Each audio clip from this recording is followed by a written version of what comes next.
Hi everyone, welcome back. ನೀವು ನೋಡ್ತಿದ್ದೀರಾ student solution.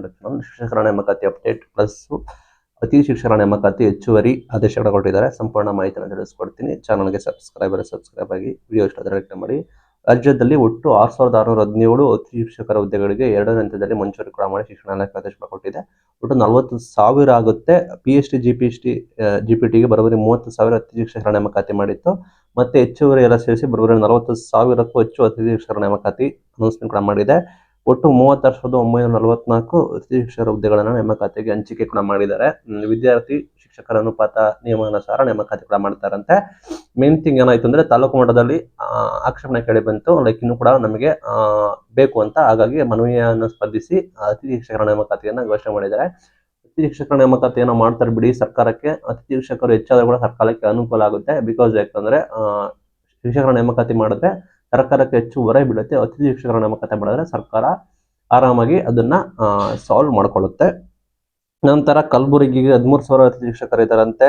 Yadgir ರಾಯಚೂರಿಗೆ 3,754, ಯಾದಗಿರಿಗೆ 2,440, Belagavi ವಿಭಾಗಕ್ಕೆ 10,336, ಬೆಂಗಳೂರು ವಿಭಾಗಕ್ಕೆ 8,252, ಮೈಸೂರು ವಿಭಾಗಕ್ಕೆ 5,033 ಅತಿ ಶಿಕ್ಷಕರ ನೇಮಕಾತಿಗೆ ಮನವಿಯನ್ನು ಕೂಡ ಕೊಟ್ಟಿದ್ದಾರೆ, ಗಮನಿಸಬಹುದು.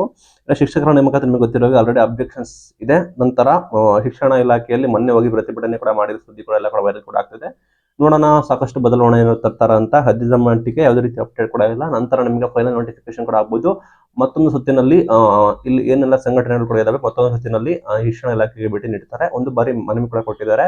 ಕ್ವಾಲಿಫಿಕೇಶನ್ ಅಲ್ಲಿ ಗೊಂದಲ ಆಗಿರೋದು, ಪೇಪರ್ ನಲ್ಲಿ ಗೊಂದಲ ಆಗಿರ್ಬೋದು, ಮತ್ತೆ ಹುದ್ದೆಗಳ ಸಂಖ್ಯೆ ಗೊಂದಲ ಆಗಿರ್ಬೋದು, ಮತ್ತೆ ವಯೋಮಿತಿ ಗೊಂದಲ ಆಗಿರ್ಬೋದು, ಮತ್ತೆ ನಿಮಗೆ ಗೊತ್ತಿರೋ ಹಾಗೆ ದೈಹಿಕ ಶಿಕ್ಷಣ ನೇಮಕಾತಿ ಅಲ್ಲಿ ಮಾಡಿರೋದು, ಮತ್ತೆ ಕಂಪ್ಯೂಟರ್ ಶಿಕ್ಷಣ ನೇಮಕಾತಿಯಲ್ಲಿ ಗೊಂದಲ ಆಗಿರೋದು.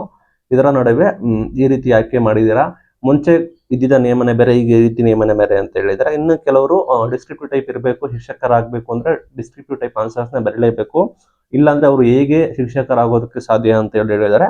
ಈಗ ಇಲಾಖೆ ಹೇಳ್ತಾ ಇರೋದು ನಿಮಗೆ ಗೊತ್ತಿರೋದು ಒಂದು ಡ್ರಾಫ್ಟ್ ನೋಟಿಫಿಕೇಶನ್ ಆಗಿರುತ್ತೆ. ಅಂತಿಮವಾಗಿ ನಾವು ಅನೌನ್ಸ್ಮೆಂಟ್ ಮಾಡಿಲ್ಲ, ಅಂತಿಮವಾಗಿ ನಾವು ಮಾಡ್ತೀವಿ ಅಂತ ಕೂಡ ಹೇಳಿದ್ದಾರೆ. ಪ್ರಾಬಬಲಿ ನಾನಾ ರೀತಿ ಇಶ್ಯೂಸ್ ಆಗ್ತಿರೋ ಕಾರಣ ಸಮಯ ತೆಗೆದುಕೊಳ್ಳುತ್ತೆ ಅನ್ಸುತ್ತೆ ಅಂತಿಮವಾಗಿ ನೋಟಿಫಿಕೇಶನ್ ಆಗೋದಕ್ಕೆ.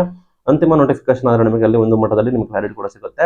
ಆಲ್ಮೋಸ್ಟ್ ಎಲ್ಲ ರೀತಿ ಚರ್ಚೆ ಕೂಡ ಇದೆ. ನೀವು ಮಾಧ್ಯಮದಲ್ಲಿ ಗಮನಿಸಬಹುದು. ಮಾಧ್ಯಮದವರೆಲ್ಲ, ಮೇನ್ ಸ್ಟ್ರೀಮ್ ಮೀಡಿಯಾದವರೆಲ್ಲ ಈ ರೀತಿ ಶಿಕ್ಷಕರ ನೇಮಕಾತಿ ನೋಟಿಫಿಕೇಶನ್ ಅಲ್ಲಿ ಸಮಸ್ಯೆ ಕೂಡ ಆಗಿರೋದನ್ನ ಮೇನ್ ಸ್ಟ್ರೀಮ್ ಮೀಡಿಯಾದಲ್ಲಿ ಕೂಡ ಬಂದಿದೆ. ಮತ್ತೆ ಬಿಕಾಂ ಪದವೀಧರರಿಗೆ ನ್ಯಾಯ ಮಾಡಿರೋದು ಕೂಡ ಅದ್ರ ಬಗ್ಗೆ ಕೂಡ ಬಂದಿದೆ. ಅವರು ಕೂಡ ಮಾಹಿತಿನ ಕೊಟ್ಟಿದ್ದಾರೆ. ನೋಡೋಣ ಏನಾದ್ರು ಬದಲಾವಣೆ ಕೂಡ ಮಾಡ್ತಾರ ಅಂತ. ಗಜಪ್ನ ಬಂದ್ಬಿಟ್ಟು ಶಿಕ್ಷಣ ಇಲಾಖೆಗೆ ಭೇಟಿ ನೀಡ್ತಾರೆ ಆಕಾಂಕ್ಷಿಗಳು, ಸಂಘಟನೆಗಳು. ನಂತರ ತೀರ್ಮಾನ ಕೈಗೊಳ್ತಾರೆ. Thank you.